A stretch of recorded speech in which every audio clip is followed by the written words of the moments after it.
Traditionally, meatloaf, you think of it like a spicy ketchup-y glaze.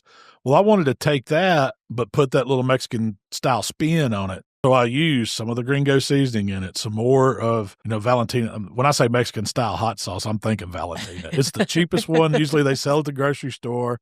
But you love it. But I love it. It's not too – now, they do have a hot version, but I usually buy the mild. And it's just got a great flavor. I mean, it goes on any, like when I'm making tacos, I'm shaking some of that on there. So I added some of that to the ketchup, brown sugar, some hot sauce, some Grande Gringo seasoning, and then some more of that Maggi sauce, seasoning sauce. And I didn't really heat it up or nothing. I just stirred it until the sugar kind of dissolves in the liquids that's in there. And then you're going to cook it and let it caramelize over that meatloaf. So after about an hour and a half, watch your internal temperature, and it should be around 150. You got about 10 more degrees to go. That's the perfect time to go ahead and glaze it. So I just took that glaze that we whipped up, brushed it all over the outside, and let it go. It probably took it another 15 minutes tops. 15, 20 minutes, you're going to be caramelized. Just watch it because you don't want it to burn because it'll get bitter on you because the sugar's in the ketchup. But once it's glazed up, it's ready to come off the pit. Welcome to Malcolm Reed's How to Barbecue Right, a podcast where we talk about barbecue, share recipes, and discuss all things delicious. And now, here's your host, Malcolm and Rochelle Reed. Hey, welcome back to the How to Barbecue Right podcast. I'm your host, Malcolm Reed, joined by my lovely, talented wife, Miss Southern Shell, right across from me. And Tyler is out today, so we got Mr. Jacob down here on the boards. How y'all doing? Good. Tyler's on his way to San Antonio. Yeah. He's going to try out burnt bean barbecue. Is he really? Yeah. He had it on his list. Yeah. He had a bunch of barbecue spots he's going to try to hit. I'm a little jealous. I can't wait for the report on that. After Alonzo told us all about those joints over there that he goes to, I'm ready to take a road trip. Mm-hmm. Well, this weekend is Cinco De Mayo weekend. Cinco de Mayo is on Monday. Do you celebrate it? I have before. You have before. It's the worst day to go to the Mexican restaurant. In Hernando, we've got 7 or 8 different Mexican restaurants, so we could go Mexican every night of the week at a different joint if we wanted to. Every time we've ever gone out for Cinco de Mayo to the Mexican restaurant, It's just crowded and busy, and it's kind of like St. Patty's Day, where it's just like the amateurs come out. Yeah. You need to make a reservation. It's like, you know what? We could probably go on Sunday or Tuesday. I'd rather have go the on exact Tuesday. same stuff. Yeah.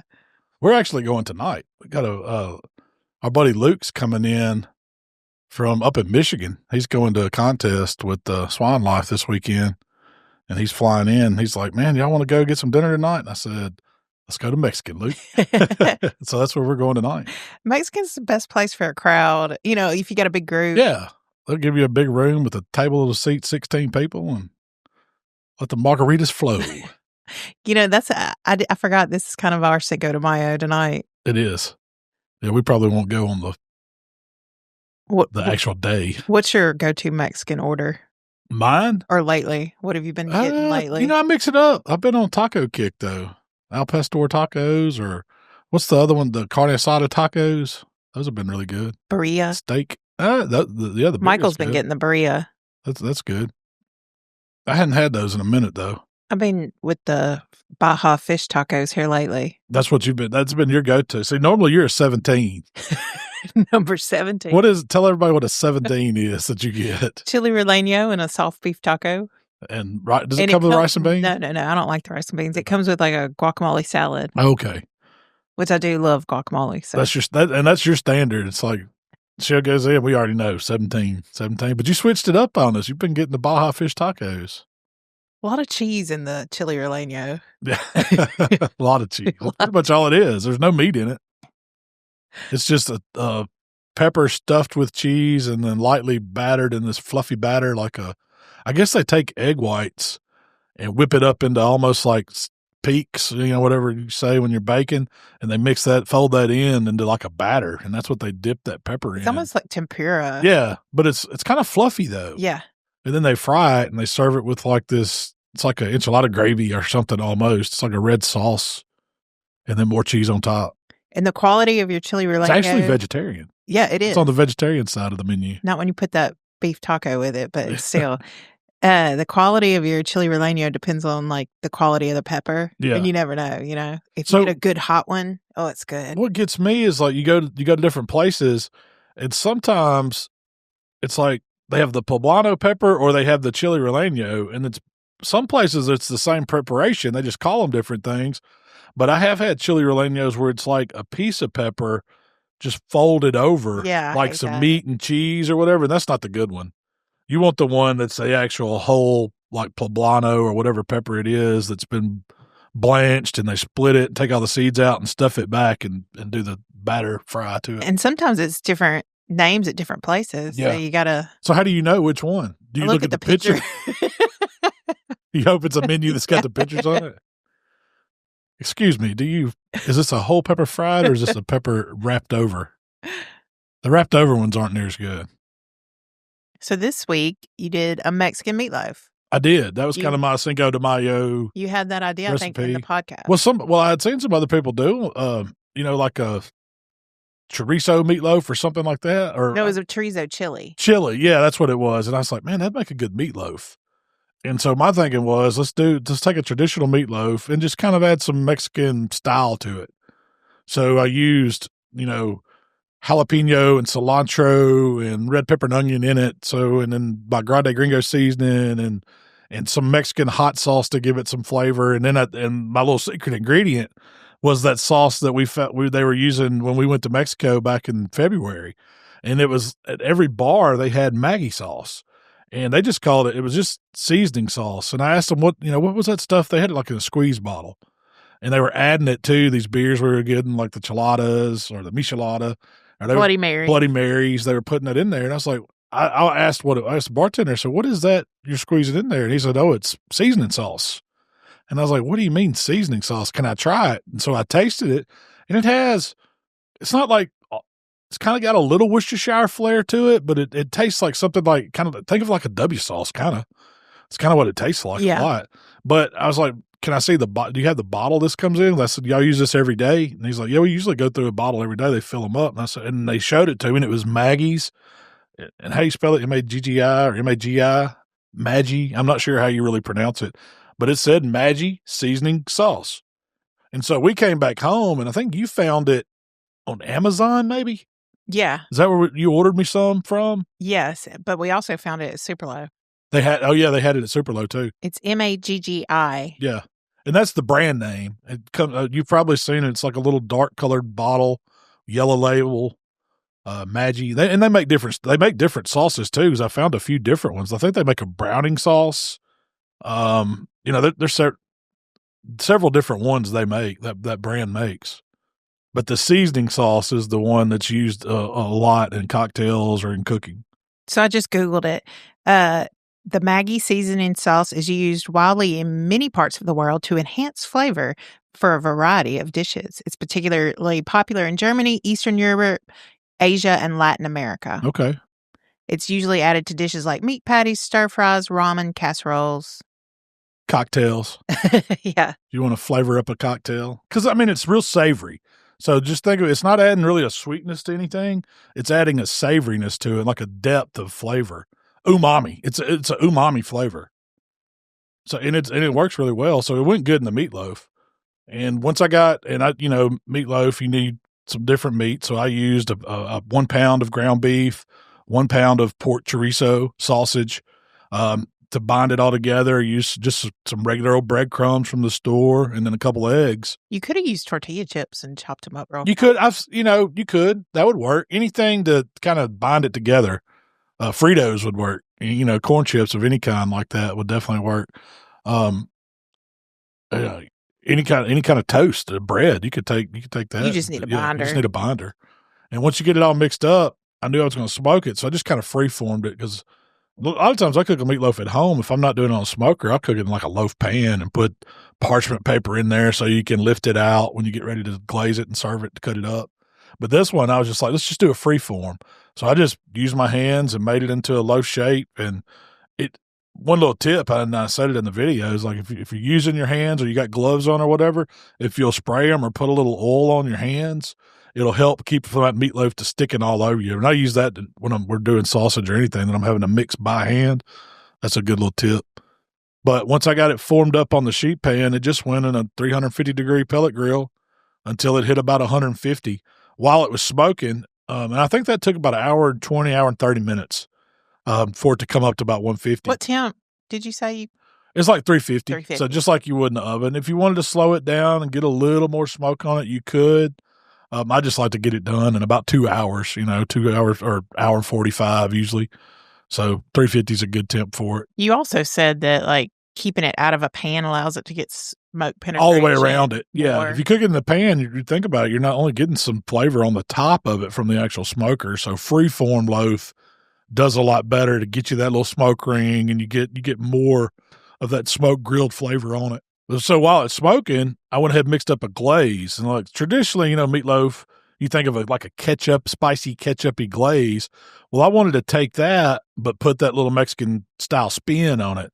So I used some of the gringo seasoning in it, some more of, Valentina. When I say Mexican style hot sauce, I'm thinking Valentina. It's the cheapest one. Usually they sell at the grocery store.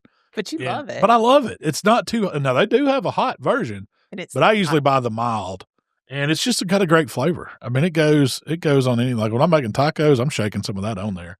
So I added some of that to the ketchup, brown sugar, some hot sauce, some Grande Gringo seasoning, and then some more of that Maggie sauce, seasoning sauce. And that kind of takes the place of Worcestershire. It does. And when you do, like you think of a traditional meatloaf glaze, it's ketchup, brown sugar, Worcestershire, and maybe a little seasoning. Some people just throw some paprika or some kind of, seasonal or something in it, but it don't need a whole lot of, of extra salt or anything. And so the Grande Gringo is not a salty Mexican seasoning. It's just kind of savory. And so it adds to it, and it made it like I didn't really heat it up or nothing. I just stirred it until the sugar kind of dissolves in the liquids that's in there. And then you're going to cook it and let it caramelize over that meatloaf. So after about an hour and a half, watch your internal temperature, and it should be around 150. You got about 10 more degrees to go. That's the perfect time to go ahead and glaze it. So I just took that glaze that we whipped up, brushed it all over the outside, and let it go. It probably took it another 15 minutes tops. 15, 20 minutes, you're going to be caramelized. Just watch it because you don't want it to burn because it'll get bitter on you because the sugar's in the ketchup. But once it's glazed up, it's ready to come off the pit. Go right to it. Go right to it. And you can serve it. Man, this would be great served with like a Mexican Spanish style rice or anything like that. Now you could serve it like just slice it up like you would a traditional meatloaf. And if you want to stay with kind of that Mexican flair, serve it with some Mexican rice or something like that. It'd be really, really good. Rice and beans. And beans would be great with it, refried beans. But what I did, I topped it. So I took some white queso, cheese dip, warmed that up just a little bit so it's kind of runny. And I used Arbo's, I think is the brand we use, but you could use whatever kind of, if you want to make that restaurant queso recipe is real easy to make. But that's what I think of when I go to a Mexican restaurant. It's white cheese. Yeah. Or at least, and I know that's not traditional at all. I don't think we saw white queso when we were in Mexico at any restaurant. But that's an American thing, I guess, the cheese dip. But you drizzle that over each slice right before you serve it. You said it was the gravy. Yeah, it's kind of like the meatloaf gravy, and then hit it with some fresh pico, and then hit it with a little pop of cilantro, and you're ready to go. I mean, it was really good. To me, it took on like almost an enchilada flavor. Yeah. Like, when you eat enchiladas, the beef enchiladas, and it's cheesy and got the sauce, and it just has that flavor. That's kind of what the flavor it had. It kind of reminded me of the inside of a tamale. Yeah, kind of. I could see that. But it was really good. Yeah. I mean, it was really good. A lot of flavors going on, and it was totally different than like a traditional meatloaf. I like the cheese dip aspect of it, really. White cheese dip makes anything. It's like, you want to make a recipe good, like Mexican style, just add white cheese dip to it. I like it on everything. Since it is Cinco de Mayo, even though I know it's kind of a made up holiday or whatever, but still, we're a big fan of Mexican food, and you've done a lot of. Oh yeah. Did you look back and see what like Mexico? Yeah. Do you remember you did birria style ribs? I did, and they were really, really good. Really, really Heck good. Yeah, and you pull those off the bone, and then put them in a taco shell. God, they were real good. And all it is like you're getting some smoke on them, and then you're using that same liquid that you would use, like that makes the consomme, that makes the birria so good. That's what you kind of braise those ribs in, and it breaks them down. And I've never seen a pork butt done birria style. That would be really, really good Because you think about it, you could do the chuck roast. Yeah. Because like you could take that pork butt and cut it up into thick, like almost like pork steaks, but they're extra thick, like 2-inch thick. And so you get, 4 or 5 big thick steaks out of a pork butt, and then get some color on the outside, brown them up, season them up, and then throw them in a pan and put that liquid in there like you would make your birria sauce with, and cook them down to their super tender and shred that. That would make an excellent, excellent taco. I like that idea. I like the savory aspects of it. Oh yeah, that's what makes rich. It so good. I like the dipping consomme. Yeah. Anytime I can dip my taco in something like that, I'm all about it. And there's so much flavor. It's so concentrated. It's so good. And then the birria tacos, you use beef cheeks. Yeah. I mean, I think that's more probably a traditional meat that you see a lot in Mexican culture. They use a lot of the cuts that it's not like you're cooking ribeye steaks. Beef cheeks. It's awesome. They're amazing. I don't know if I said it last podcast or if I got them in, but Kevin from the butcher shop, he heard us talking about the beef tongues, and he's like, man, I got something coming for you. And he got me some Wagyu beef tongue. We did talk to make the lingua tacos with, and I can't wait. I hadn't done it yet, and I'm really scared to screw them up. I think I need to do it with like just a regular store-bought tongue first to get the technique down, or at least to figure out what I did wrong, the first time. Because, man, I don't want to mess up. Even though it's Wagyu, his tongue, I mean, I don't want to mess it up. I just thought it was crazy that they actually had Wagyu tongue. You got to do something with the tongue. Why not? I bet you don't sell a bunch of them, or not around here.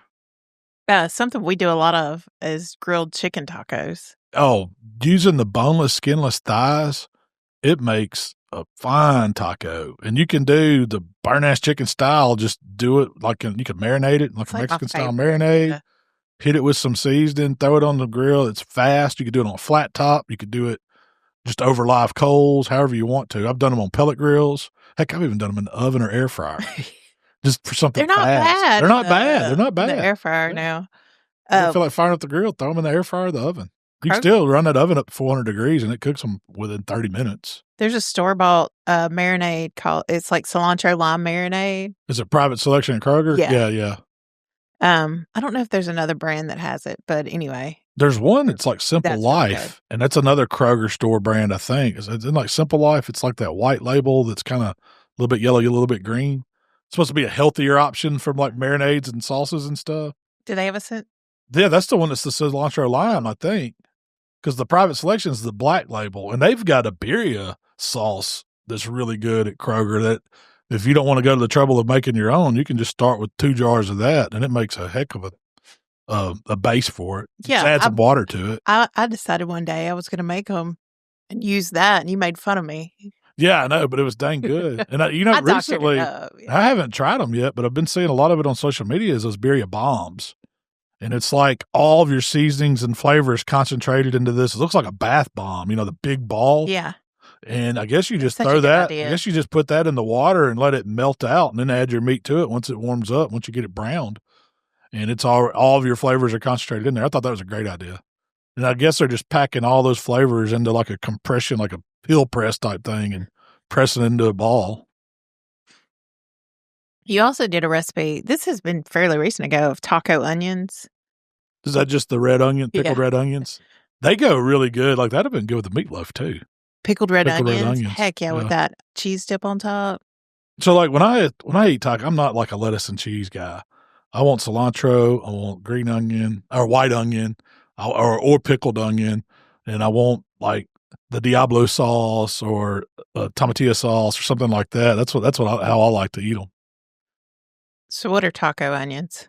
It's a pickled red onion, and the way I do it, I either cut them like in half moon shapes, like thinly sliced, or I'll dice it. Like if I'm doing it for a taco, I usually do them diced.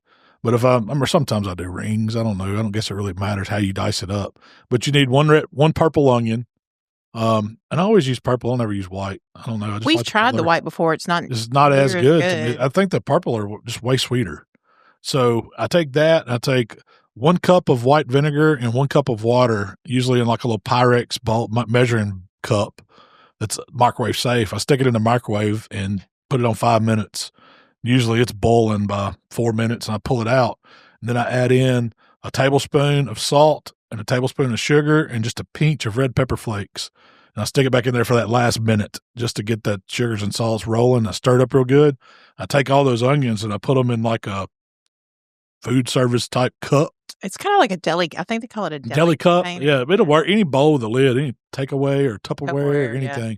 But put all your onions in there, and pour that hot boiling liquid over it, and just let it sit uncovered for a little while where it cools down, and then put the lid on it, stick it in the refrigerator, and 2 or 3 hours, you've got some quick pickled taco onions or what. But they're not just onions. They're not just for Mexican style food. I love them with fried fish. Like we fry catfish or crappie. Man, having those onions go with it's really good. I think they're better than pickles on a barbecue sandwich. Oh yeah, they are. They're really good. They're really good with barbecue. That's kind of where we started doing them. And if you want to spice it up, you can put a few slices of fresh jalapeno in there. It adds some more heat to it. I mean, I like them a little spicy, but mainly it's that crispy sweet because they stay crunchy, and that's what makes them good. Yeah. It still has a texture, but it's not like eating raw onion at all. Oh no, they got so much. And they don't give you like the heartburn that raw onion can give you. Yeah. Raw onion tears me up, man. That's the one thing that gets me. If I eat just raw sliced onion, God, it's tough. It's that old man coming out. That old man in me. Carne asada. You did skirt steak and kind of did a carne asada. Yeah, all that is grilled meats. That's all carne asada is. It could be anything, but typically when you see it in a restaurant, it's usually beef. But skirt steak, that's one of those lesser known cuts that is absolutely fantastic. And man, like you don't see it in a lot of grocery stores around here. Now I know, like I went over to Texas and they'll have it in their meat department. A lot of skirt steak. Sometimes it's already cut up, and marinated for fajitas, or it's already got its own marinade. Ready to go, but it's like the inside, and I like the inside skirt. There's outside skirt and inside skirt. How do you know? Do they label them? Yeah, it'll usually be labeled.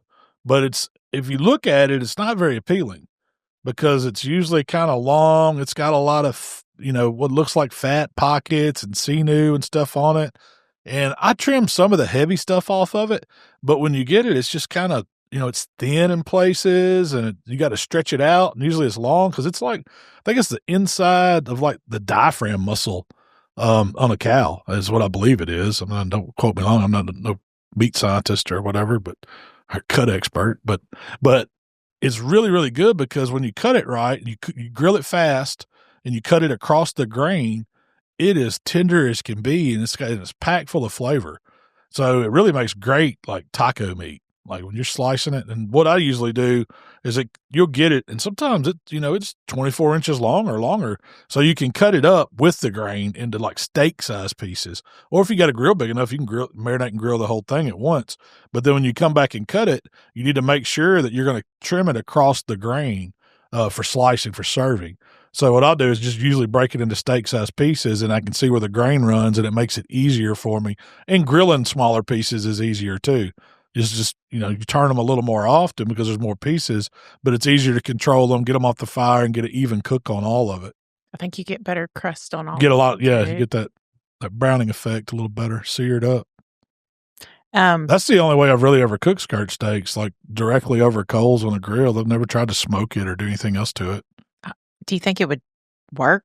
I don't know. I think it's something it doesn't cook very long. Yeah. Like it's a really fast cooking piece of meat. Because it's so thin, and it does like the Santa Maria style where you're just over open fire does absolutely wonderful with it because you get so much flavor. Burning some wood down, making you a good coal bed, and then cooking it down low. Then you can raise it up and get it. But I like to keep it kind of on the medium rare side. That's my hang up when you order. Like you go to a Mexican restaurant and you order a steak or carne of any kind. It's all always well overcooked. Or even fajitas. They nuke fajitas. They're cooked so long. Like when I do fajitas, I want to cook that piece of steak in a whole piece and then cut it up when I know it's medium rare so I get a better cook and then serve it. But by the time they throw it on the flat top or whatever grill they're using to cook it, and it's always a thin piece of meat anyway. And then they put it on that screaming hot skillet. It's still cooking when it comes out, which is effect from walking through the restaurant. They want that sizzle and smoke coming up, but the meat on it's torched, you know? It's not torched. It's just... Well, it's well done. It's cooked. Yeah. And that meat is so much better at 125 to 130 internal than 145 to 150 internal. It totally changes it. You lose so much flavor and you lose so much texture when it's overcooked like that. But that's how people know to eat it. I mean, it's the texture for me. Yeah, for me, like, especially for fajitas, you know, you think about it, they're putting that fajita's probably been in a marinade overnight or several hours anyway. And so you've already got a ton of flavor in it, and it don't take long to cook it once you've done that. And I mean, I'm talking it only needs 3 to 4 minutes on hot coals or a hot, you know, like a flat top. And when you it's so easy to overcook it. You also do breakfast tacos a lot. That's on the flat top. Yeah, but I don't really consider that's not really kind of a Mexican thing. No, I guess not. It's just how we eat tacos. It's just scrambled eggs and sausage of some sort, and then we always add cheese and have the topping, so pico goes good, but even a little Mexican hot sauce goes good with it. But that's kind of more how you feed a bunch of people. Yeah, easy to feed a bunch of people than it is Mexican. Yeah. Now, one Mexican kind of breakfast, it's not really breakfasty, but I guess it's kind of brunchy, is that chilaquiles. Is that how you say it? And it's where it's almost like a nacho with the meat and the sauce, and then they put eggs over it, or huevos rancheros. That's kind of breakfasty to me. It's kind of like enchiladas or something with eggs over it. I just happened to see a clip of Anthony Bourdain, and he was having like a real authentic Mexican breakfast. Yeah. What were they serving? Mostly like soups and stews, you know. Yeah, so I can't get down with that for breakfast. Yeah, me either. I don't want a bowl of menudo or something for breakfast. Maybe if you're eating breakfast at 11 o'clock after a bunch of margaritas the night before, it'd probably be pretty good. And then you did that crispy fried pork belly that you turned into tacos. Yes, now those were excellent. I'd highly recommend doing that. It's basically like pork belly chicharrones, and I started out, I put salt on it and cut them up into strips and kind of scored them and put salt on them. That's the only seasoning I put, and start them on the smoker till they're up to temp. I mean, they're, you know, I don't remember exactly what temperature, but I would have guessed it was in the 160s, 165, something like that. So the pork's done at that point. But then to get it extra crispy, I took those and dropped them down in a deep fat fryer and let them, I mean, they just get that crust on the outside and they get soft and chewy and the meat's tender. And the fat's rendery. And then you take those and you just kind of rough chop them and build tacos with it. And that's one of the better tacos you will eat. It's a little effort because it's kind of a 2-step cooking process, but man, I don't know if I don't like that better than pork belly burnt ends because it's so crunchy and crispy. And even if you did them with like a barbecue seasoning and dipped them in barbecue sauce, it would still be an excellent bite. The melty fat encapsulated with something crunchy and fried. Yes. That's hard to beat. It's hard to beat. That's good. It's an amazing combination right there. I really like those. I don't think that gets its due justice on how good that was. The video, you just can't tell how good it is. It is phenomenal. The one thing that you did a while ago, I think this was during COVID too. You did the grilled polo tapatio. Yes. That's one of my standing orders at the joint here in Hernando. Is that the one where you throw bacon on top too? Yeah. It's like they take like a chicken breast cutlets, so they're kind of thin, season them up, you can marinate them, and then they grill them on a flat top kind of. And then it's served with bacon. And what else did it have? They top it with cheese. It's got cheese all over it that you let melt. It's basically chicken breast with bacon and cheese and vegetables. So fajita vegetables is pretty much what it is. And you kind of cut it up yourself on the little skillet and serve it in a tortilla shell, either corn or flour, however you like it. You know, bacon cooked on flat tops is probably one of my favorite ways to have bacon. You like it better than the oven method? Yeah. Yeah. It is good. Especially if you got the weight to flatten it out. Yeah, it gets so extra crispy. Cooking its own little fat there on the top. Where'd we have a sandwich the other day and I got bacon on my sandwich? Jimmy John's or? Jersey's. Jersey Mike. Yeah. They do their bacon like right there on the flat top. It was good. That's a good sandwich. Jersey Mike. So the one closest to us is like an Olive Branch, right by where I get my hair cut. They load on the meats. Yeah, they do. That's a good one. And you got to have a good taco sauce. Yeah. Not a hot sauce. I'm talking about something creamy. So you know what I like to do is like a little mayo sour cream. Which mayo? The best. Quality mayonnaise since 1927. Blue Plate mayonnaise. If you're choosing mayonnaise for your taco sauce this weekend, make sure to choose. So here's how you do it. You get it depends on how much you want to make. I would start with a quarter cup. So do equal parts, quarter cup mayo, quarter cup sour cream. So you got a half a cup. And then put you in at least a tablespoon of Valentina hot sauce or your favorite Mexican hot sauce. And then just a pinch or two of Grande Gringo. Or your favorite Mexican seasoning. Or your favorite Mexican seasoning and some fresh squeezed lime juice.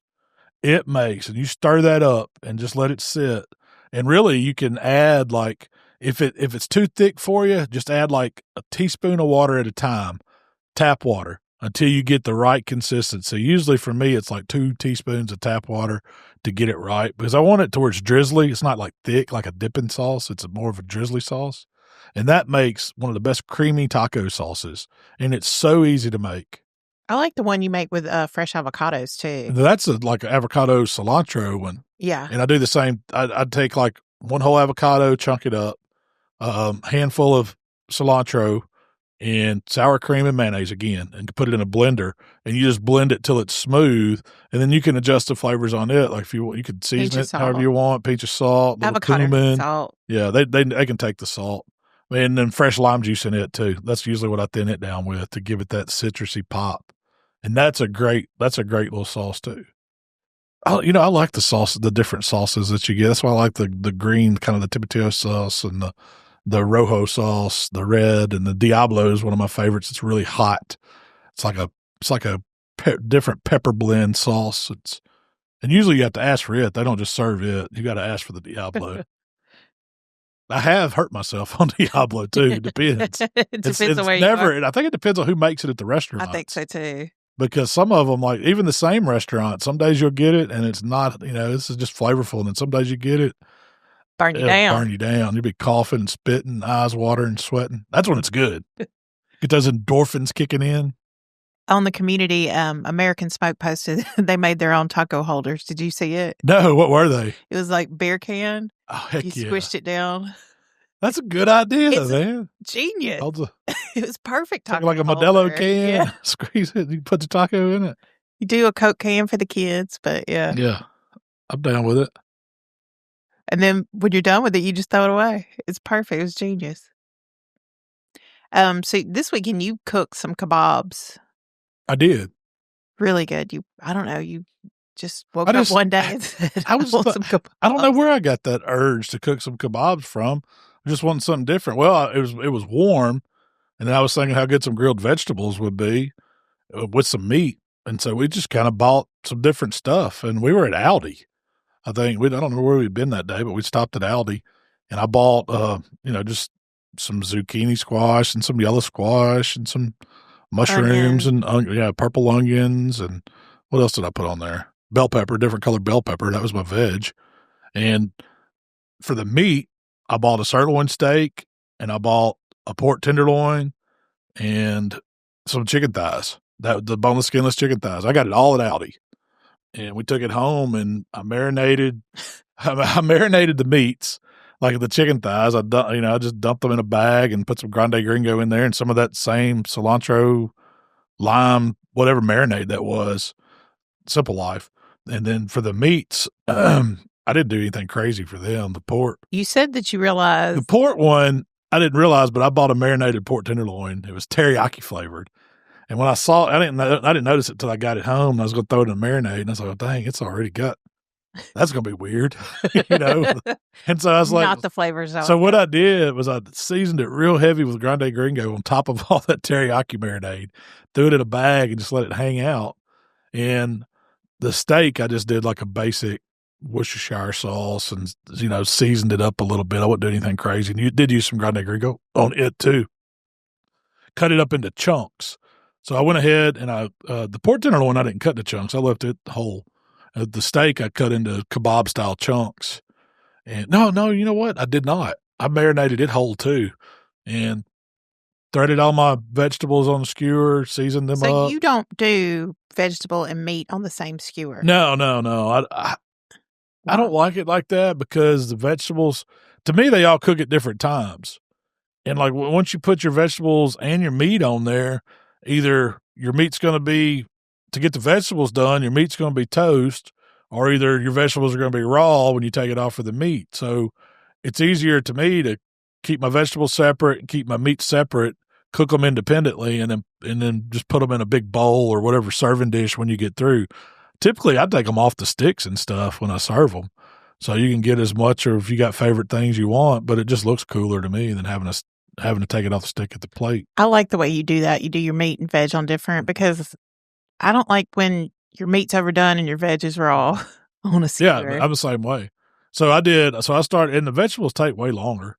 I had all them skewered up. I started up the pellet grill at the house. I brushed them with a little oil and seasoned them up. I think I used Euro Heroes, the only thing I put on them, kind of a little Mediterranean flair, and then started them out.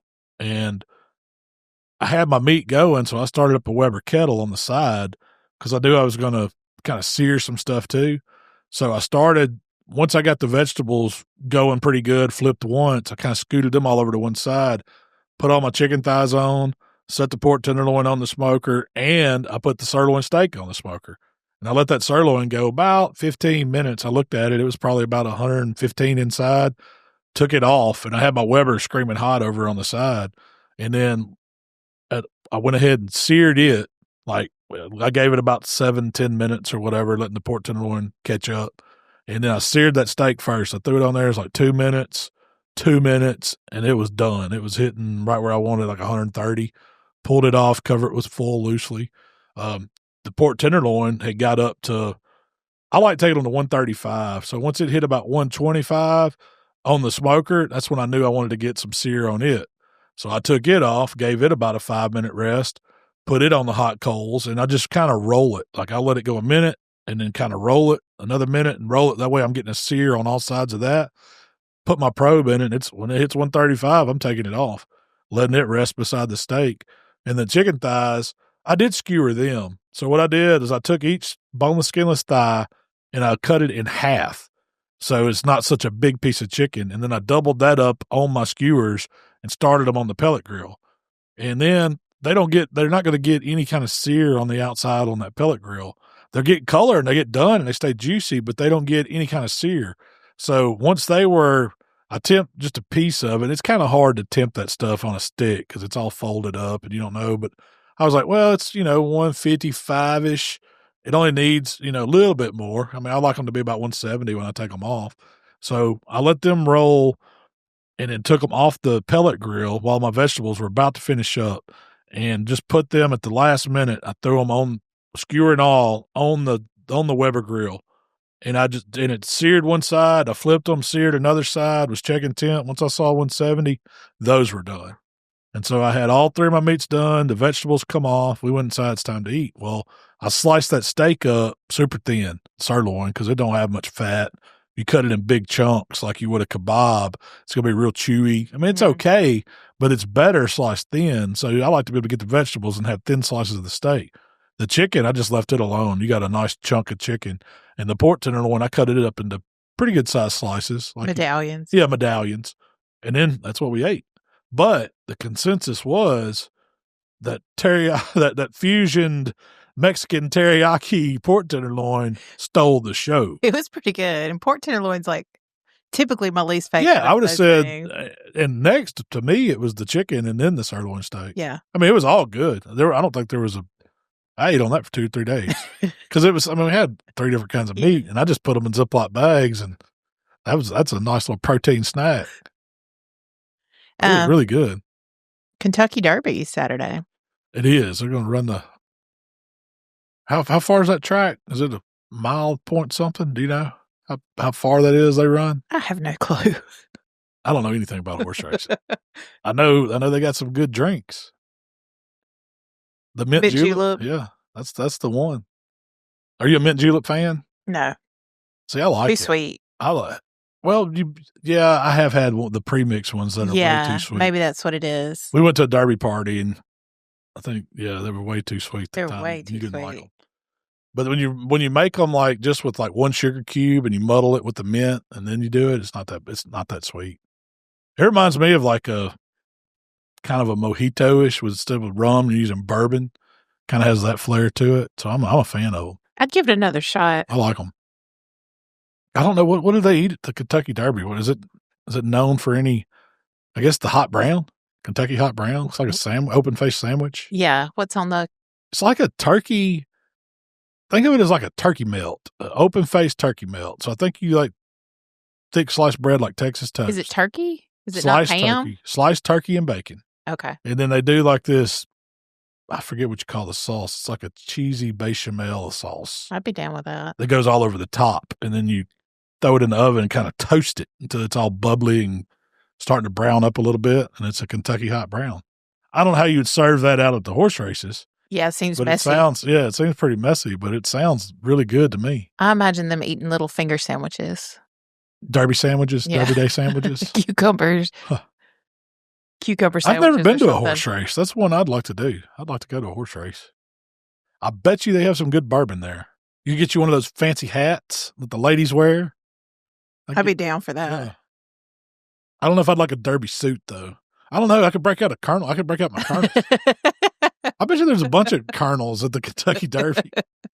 I bet, yeah. Where the Kentucky Colonels meet. I need to see if the organization has a meetup there. I bet you they do. I bet they do.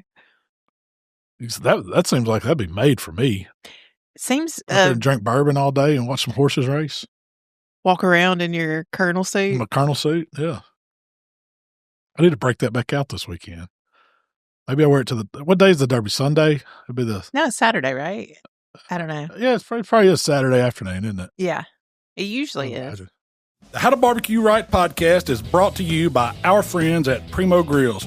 Shell, did you know that Primo is the only ceramic grill made right here in the good old USA? What? Are you telling me that Primo Grills are proudly crafted here in the USA, ensuring top-notch quality and support for local craftsmanship? I sure am. Plus, Primo Grill not only delivers mouth-watering flavor, but because of their innovative oval design and superior ceramic construction, Primo Grills also gives you a ton of cooking versatility. Whether you're smoking low and slow or searing a steak to perfection, Primo Grills gives you the consistent heat distribution for mouth-watering results every time. What she said, y'all. Y'all visit primogrill.com and check them out. We're having the taco contest. I could wear it to the taco contest and just roll right into the Derby. We're in May now. We are. It's the 1st of May. It's May the 4th. That's Star Wars Day. Yeah. We got all kinds of holidays. All kinds of holidays. Is May the 4th a holiday to you? Derby, May the 4th, Cinco de Mayo. Memorial Day. Barbecue fests are coming up. There's two in Memphis. You got Smoke Slam and Memphis in May coming up. I don't know if I'll be at either one of them. Well, I've got to be out of town. I got a crawfish thing I got to do, and I need to go check on the lodge at Arkansas. So I got some questions for the community. All right. Is any of them on how to make a margarita? Because you need to know that from May the 5th. All right. How do you make a margarita? I will say this. You make an excellent, probably the best margarita. Yeah, because I use fresh lime juice and no mix. No, the mix is what gets you. If you just buy a bottle mix, it's not near as good. I hate that. It's like a heartburny. Get you one of those like double shot glasses where it's like the big one on one side and the half one on the other. Jigger. Yeah, the jigger measure. And so the way I do it, and I do it by the glass, not by the pitcher. If you want to make it by the pitcher, just make multiple of these. I tried that one time and it just doesn't work. It doesn't. This one doesn't batch well. But it makes the best margarita by the glass. And I start like in a shaker. One shot of whatever tequila you like. I like a silver, a Blanco. What's your brand? I don't know. I mean, I don't really have one that's like Don Julio's a good one to make one with. Patron Silver, I like that. I don't buy the super expensive stuff to make a margarita with. Yeah. If you want to buy expensive tequila, just use that for sipping or taking shots. Don't do your margaritas with it, but just get you a good, But Blanco good silver is what you tequila. like? Yeah. If you're trying to work, it's a little expensive, but it makes a good one. But that's what I use, a Blanco. And then I use an orange liqueur like Cointreau, Grand Marnier, even Triple Sec. I usually use the half size shot of it. So I think it's like 2 ounces tequila, 1 ounce of orange liqueur, Grand Marnier, Cointreau, Triple Sec. And then I do 1 ounce or 1 big shot of the simple syrup. And you can make a simple syrup. That's where, like, if you like to make your own simple syrup, you can infuse it with different flavors. But I usually just buy I don't know, is it Mr. T's or whatever it is? Whatever they sell. Whatever they sell at the store. Aisle. Yeah, simple syrup. And then fresh lime juice. You've got to get some limes and squeeze them and use fresh juice. And you're going to use the small side of that double jigger for the lime juice. And that's all you need. If you do more than that, it's going to give you that little acidy, heartburny stuff. But if you don't use too much and you use fresh juice, it keeps that away from you. I put that in the shaker with some ice and shake the fire out of it. It needs to be almost frothy. And then you strain it into a glass that you salt. Got to use salt on the rim. Margarita has to. Put some ice in it and then strain that mixture over that ice into the glass and serve it with a lime wedge. It's simple, but it's one of the best margaritas you can make. One thing I've learned is this: I like the salt to stay on the rim. Yeah. So I'll put just a little honey around the rim before I salt it. You can do that, or simple syrup works too. Simple syrup, and it makes it stick way better than the sponge. Or because I've done just a lime wheel around the outside, anything like that, it'll stick some. But if the sugary stuff, and then what you can do is let that dry. So you dip it in your agave nectar, honey, simple syrup, salt it really good, and set it up, and let that sit there for 15, 20 minutes. Because it's going to dry on that rim and it'll be really stuck to it. Then when you put your ice in it and pour your drink on it, it's going to be there. And you really can't taste the sweet like the No, you don't. It don't add that much to it. And I just like the salty offset with the margarita. Like I've got to have it. It just goes with it. I'm gonna have one tonight. I'm gonna have multiple of them tonight, probably.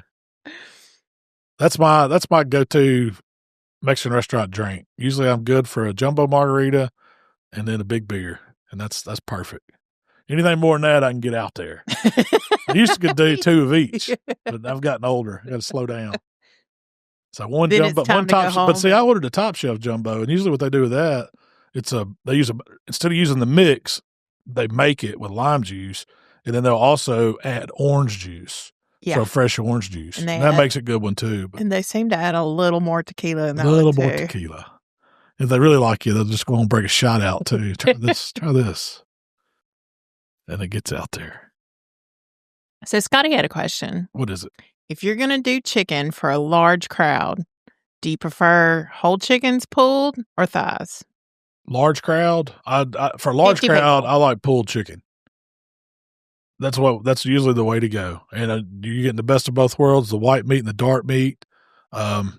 And people seem to love it, like just making a pulled chicken sandwich or putting it on a roll with some sauce or whatever. Throw out some. I've had people request the pulled chicken over barbecue before. Throw out some of those pickled red onions. Yeah, they go great with it. Yeah, white barbecue sauce, pickled red onions on pulled chicken. That little slider, shoot, that's a hard one to beat. But those would be my two top choices. Yeah. Pulled whole chickens or thighs. So we've done bone-in thighs for a crowd because they're pretty easy to cook. Pulled chicken and then wings. That's usually like we do it. If I'm doing it and they want bone-in style pieces, I'll do thighs and wings. I'm not messing with breast, not for a crowd. It's not worth it. People waste so much of it. It's just not a good idea. Well, it dries out. So and then the pulled chicken, once you mix the dark meat with it, people that normally wouldn't eat dark meat never know it's there. And it makes it so juicy and stays moist. It's really, really good. And you can add a little moisture, a little seasoning to it at that point. So, Tyler. Pull it and store it in Ziploc bags when you pull it too, and get it down in a dry cooler that's got some, heat. It's already had some heat in it. It'll stay warm a long time and it'll stay juicy in that Ziploc bag too. Because if you just pull it and put it back in a pan with full over it, it's going to dry out. So you're saying pull it, do whatever you're going to do to it if you are. Yeah, a lot of times what we'll do is we'll pull it, put it in a Ziploc bag, fill that bag up to where it fills up the half pan, lay that in the half pan and full it then you've got it in your pan already. So when you take it out and serve it, you just pull out of the bag and dump it and you're ready to go. It does seem to keep it moist and juicy. And you know how when meat sits out or whatever, it kind of gets this weird oxidation on top. It does. Just from being exposed to the air. The Ziploc bag keeps it from doing that. Yeah. So Marco wanted to know, can you marinate meat and then freeze it? Have you done it before? Never Are there done that. benefits, drawbacks? What do you think? I've never done it. I don't like to. I mean, I'm not crazy about having to freeze something. I try to stay fresh as much as possible. I mean, I do get a lot of stuff froze just because that's the nature of it, but I prefer not to. The reason being is when you freeze something and it freezes slow like it does at home when you're just putting it in your freezer, it denatures the proteins of the meat so bad to where it doesn't want to hold moisture anymore. And you can tell this by when you buy stuff and there's like you let it thaw out, there's a ton of this liquid that's in the bag. Well, that's all the liquid that was in that meat that comes out because of the freezing process. It breaks those fibers in the meat up and it just destroys the cells. So all of it comes out and you can't replace it. Now, they get away from that when they flash freeze stuff because it freezes so fast that those crystals don't form and it don't destroy the meat near as bad, the freeze process. So I just think the ultimate takeaway is there. I think you lose quality over freezing something or cooking something that's froze, unless it's been super flat blast freezer frozen. So I prefer not to. I mean, they sell marinated meat that's been froze. I don't know if those pork tenderloins that I cooked were or not, but I wonder what they do once they marinate it. Do they? A lot of times they're vacuum. They're like doing that vacuum chamber marinade on it, and the vacuum seal. You know, they can vac seal it in a vacuum chamber, and it seals it up so the marinade's in there. I don't know, man. I wouldn't freeze it. I mean, do what you want to do, but me personally, I wouldn't. Carla had a good question. Is it common to use previous coals under the new coals, or is this just a trend? She said, I've never done it before, but there's a decent bed of lump in her firebox today, and she was thinking about just... Oh, yeah, I always do that, especially with lump. Lump's meant to. Think of like cooking in a ceramic egg type smell, like the Primo. When you burn, like a lot of times I put a bed of coals in there and start it, and for the cook, I may not use a quarter of it. Well, when I close the lid and shut the oxygen off to the grill, it goes out. That's still really good coal. It hadn't burned up. It hadn't gone to dust. So you can always, now you definitely want to try to get as much dust away from it as you can, or ash that's collected there. So you just poke it real Sift good? it, yeah. Just take it and use a poker or shovel, move it around, let that fall apart. You can scoop that up, put it back in your charcoal chimney and restart it, or just, get it up into a pile again, stick you some fire starters in it and start it back up.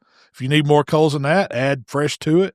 It's perfectly fine. And I don't think it's a trend. Maybe people still talking about it. I mean, I did a little tip on it not too long ago. So people probably saw it and started talking about it a little more, but you definitely, briquettes don't do as good because once they're exposed to the air or they've been burnt, they just want to crumble out, and they'll start absorbing moisture from the air. The lump doesn't do that.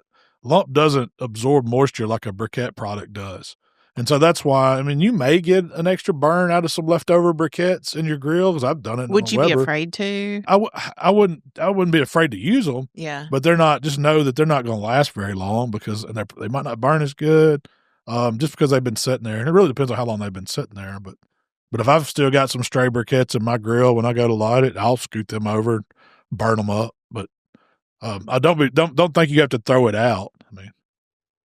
Nothing wrong with it at all. But the lump, perfectly okay. It was meant to do that with. It's meant to do it with. So Bobby, he wants the Bullfrog recipe. The frog, man. You always say I never give the same one when I do it. You don't. Here you go. Let's go. Here is the basic recipe. Now you can multiply this however you want, but you need to go find 1 limeade concentrate, 1 lemonade concentrate. These are frozen concentrates. Frozen cans. Think of old frozen orange juice that your mom would buy back in the day. Or Bacardi mixer. They make Bacardi mix for frozen mixer. Yeah. 1 lemonade, 1 limeade, 3 liters of lemon lime soda, so Sprite. Now, it's hard to find a 3-liter these days, but Walmart does have 1 liters. So you can buy 3 1-liters, or you can buy 2 2-liters and do 1.5. However you want to do it, you need 3 loads. But if you double your batch, you're good. Yeah, if you double your batch, you just need 3 2-liters. 2 liters. Yeah. And then you need 750 mils or 1/5 of vodka. That's all it is. And fresh limes and lemons and oranges for garnish. We always throw those in there with it. But you put it in a big pitcher, put your concentrates in there, add your vodka first, and then stir that up, get those dissolved, just whisk them up good. Then add your lemon lime soda. It could be Sprite, it could be store brand, it could be generic, whatever you want. Doesn't really matter. I've even made it with Mountain Dew. It's pretty good with Mountain Dew too. I'm not crazy. It's sweeter. It's sweeter with Mountain Dew, and it's sweet enough with those concentrates. So you can do it with 7-Up. You get the caffeine and the booze. Yeah. If you wanted to keep it lower calorie, you could use diet. We've used the diet drinks before. Yeah, no sugar. I've used just regular club soda before, and because those little concentrates are pretty sweet.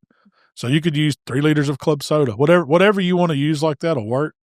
But the vodka ratio is the key. Shell likes to make it with 4 liters of lemon lime soda and 1 bottle of vodka because it's not as strong. I tend to like the stronger drink. I mean, and it masks better. You can buy 2 2-liters and make it with 1/5. But I used to do 3 liter. My preferred method is 3 liters of Sprite and 1 liter of vodka instead of the 1/5. That's how I do it. And that it just works. It doesn't really matter. It's going to taste once you put those two. You never know the alcohol. Here's the bad thing, and I'm warning you: you're not going to know the alcohol's in there. People that don't drink will drink it. So this is the best lemonade I've ever had, and it's loaded. And after a few glasses of it, you will need to be watching where you walk because you will be leaning a little bit. It will put you on your butt before you know it. The last time we made some, we took it to an event. It was the World Squirrel Championship Cook-Offs, and we were passing it out. Just, we were doing... To adults. Yeah, we were doing jambalaya pass-outs. I forgot what we were cooking. Jambalaya, yeah. So many kids came up and were like, I want some. Can't do it. Sorry. Yeah, it's loaded. I won't ever do that again. It'll make you hop. What, pass out free drinks? In front of kids. Yeah. There's a bit of adults on the event. Have some delicious... Probably going to have to... I'm making margaritas for this taco contest Saturday. Well, there's a margarita contest. I know, but I'm making my version. Are you going to enter? No. I'm just making them for everybody to have. By the glass. I'm not going to make a batch. You're already going to have to try 16 margaritas. I'm not judging. Oh, okay. I don't think I'm on the list to judge. I thought you wanted to judge. No, I just want to drink margaritas. And watch the Derby. Well, that's it. Yeah, that's all I have for you today. All right. Well, look, do we still have room in the contest? A few spots. There may be a few spots. I know I saw some people come in the shop this morning and turn in some, but we'll be shutting this off at 20. So we don't have room for more than 20. So if anybody wants to, if you've heard this, it's probably Friday, so it may be too late. Yeah. But Saturday, then tomorrow at the shop, we're having a taco contest. Y'all come out and check it out. We're not open to the public. Yes, we are. The store is open. The shop is open. You can come out and buy some Grande Gringo, make your own tacos. We are doing some big giveaways in the community this summer. Oh, Tyler's going to have some good news. Tyler's got all the details. When he comes back, he'll let everybody know. Can I just drop the hints? We're going to have some more grills that we're going to be giving away. So y'all stay tuned and get ready. We'll come up with some cool contest to give everybody a shot to win another grill or 2 or 3. I don't know how many we're going to have. It's going to be a summer full. Well, where can they find us, Shell? If you'd like to connect with Malcolm, it's HowToBBQRight on Facebook, Instagram, TikTok, Twitter, and of course, YouTube. If you'd like to connect with me, it's Miss Southern Shell on Instagram and TikTok. All right. Well, we appreciate y'all hanging out with us, and we will be back next week. Do it all again. And I cooked some camel. I'll talk about that soon. I didn't tell y'all about it today. We gone.